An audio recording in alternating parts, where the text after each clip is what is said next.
Dans cette vidéo, on va parler d'intégration par substitution. Avant de parler de cette méthode de substitution, allons-y par déduction en regardant un exemple simple. Dans une vidéo précédente, on a vu comment calculer l'intégrale de différentes fonctions f de x. Entre autres, on peut faire les dérivées des fonctions suivantes. Maintenant, qu'est-ce qui arrive si au lieu de x à l'intérieur de ma fonction, j'ai une autre fonction simple?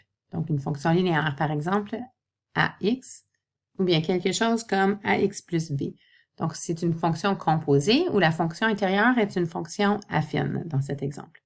Si, par exemple, on y va avec nos connaissances préalables, on savait que l'intégrale de cos x, c'est sin x plus c.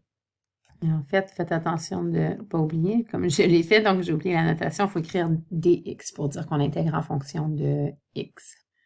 Alors, si je veux intégrer cos de a de x cette fois-ci, si on y va tout simplement avec la même logique, on pourrait peut-être penser que c'est sin de a de x, mais pensez-y bien, on se souvient que l'inverse de l'intégrale, c'est la dérivée. Et si je dérive sin de a de x, la dérivée de sin, c'est cos.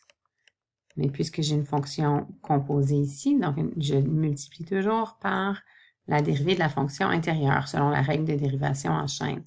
Donc, en fait, la dérivée de sin de a de x, c'est cos de a de x fois a. Donc, pour éliminer ce a, dans mon intégrale, je dois donc diviser par a.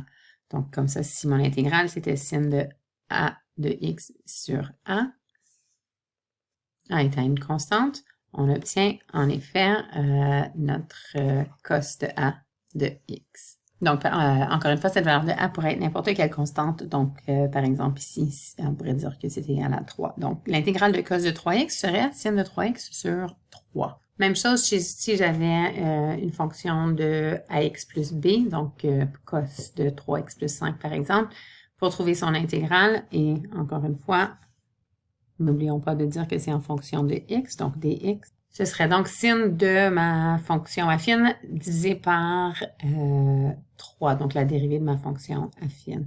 Donc, si on y va par déduction, si on dérive ceci, en effet, vous allez voir qu'on a cos de 3x plus 5.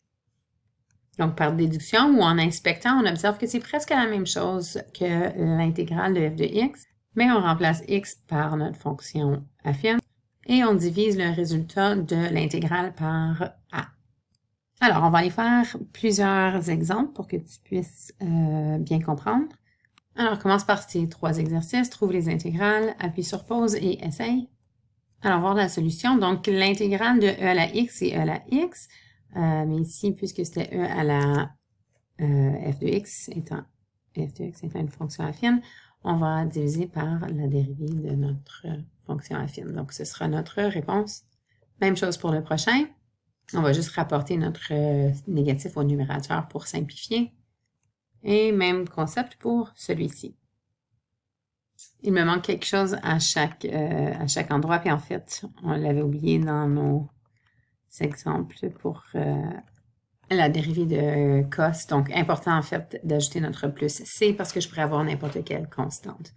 Donc, ça c'est notre primitive. L'intégrale, je pourrais avoir n'importe quoi là comme constante ajoutée à ça. OK, donc on va faire en fait 12 exemples de ce genre. C'était les premiers 3. On va faire les prochains 3. Donc, appuie sur pause et essaie ces 3 exemples. Donc, j'écris mon petit truc. Allons voir la solution. Donc, si je veux la dérivée de sin, c'est-à-dire l'intégrale de sin, on va... donc, pour l'intégrale, on va dans ce sens-ci. Et puis, on continue à boucler. Donc, l'intégrale de sin, c'est moins cos. L'intégrale de sin x, c'est moins cos x. Donc, l'intégrale de sin 2x plus 1 sera moins cos de 2x plus 1 divisé par 2 plus c. Pour sin de 2x, l'intégrale va être moins cos de 2x sur 2 plus c. Et finalement, l'intégrale de cos x, c'est sin x. Donc, l'intégrale de cos 5x va être sin de 5x sur 5 plus c. Essayons maintenant cette prochaine série d'exercices. Donc, appuie sur pause, fais les 3. Donc, en regardant les 3 exemples, c'est une variation de l'intégrale de 1 sur x. Donc, on sait que l'intégrale de 1 sur x, c'est ln x plus c.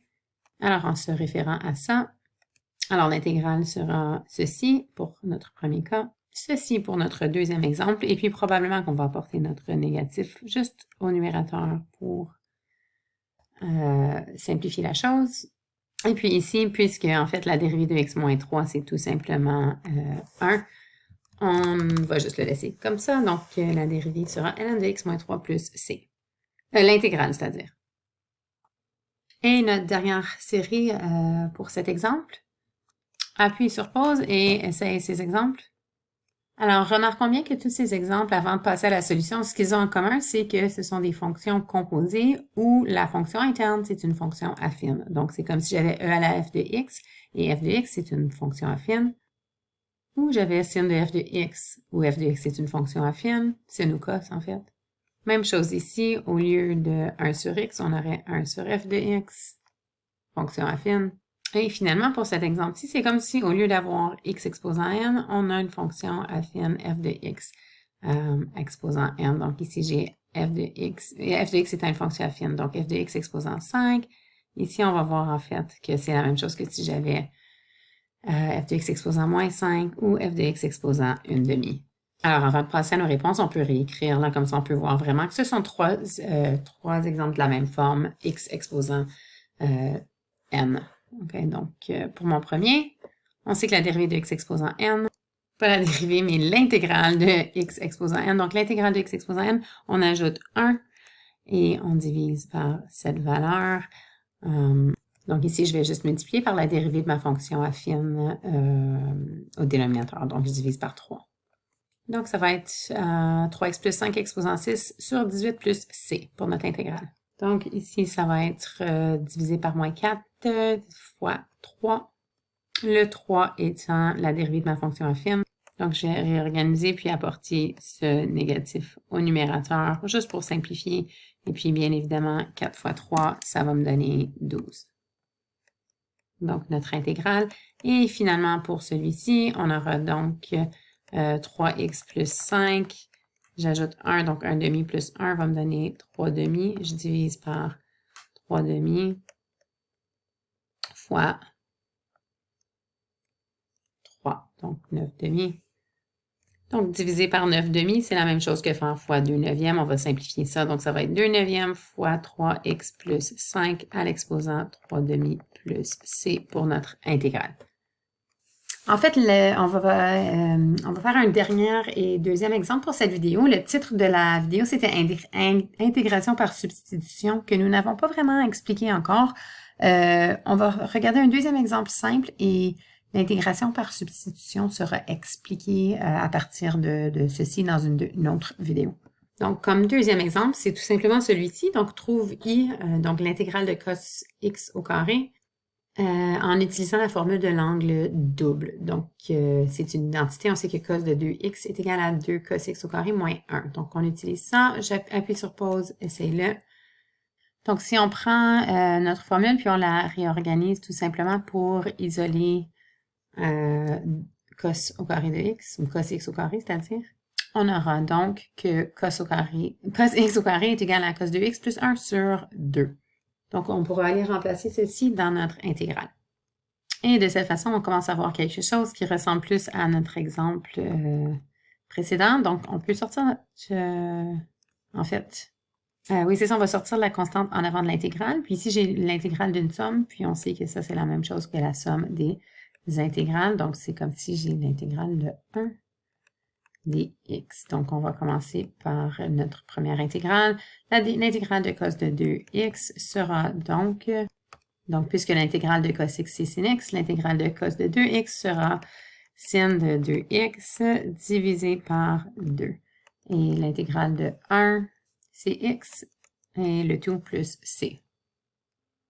Et en fait, mes parenthèses sont importantes ici. J'ai négligé de les mettre. Là, il faut que je les mette. Donc, sinon, ça ne veut pas dire la même chose. Dans la première étape, ici, j'aurais pu les sauter, mais elles sont importantes. C'est mieux de les mettre. Donc, ici, voilà. Donc, le 2, je dois le distribuer. Donc, notre intégrale finale sera sin de 2x sur 4 plus x sur 2. Donc, dans la prochaine vidéo, on va partir d'un même exemple pour expliquer la méthode de substitution.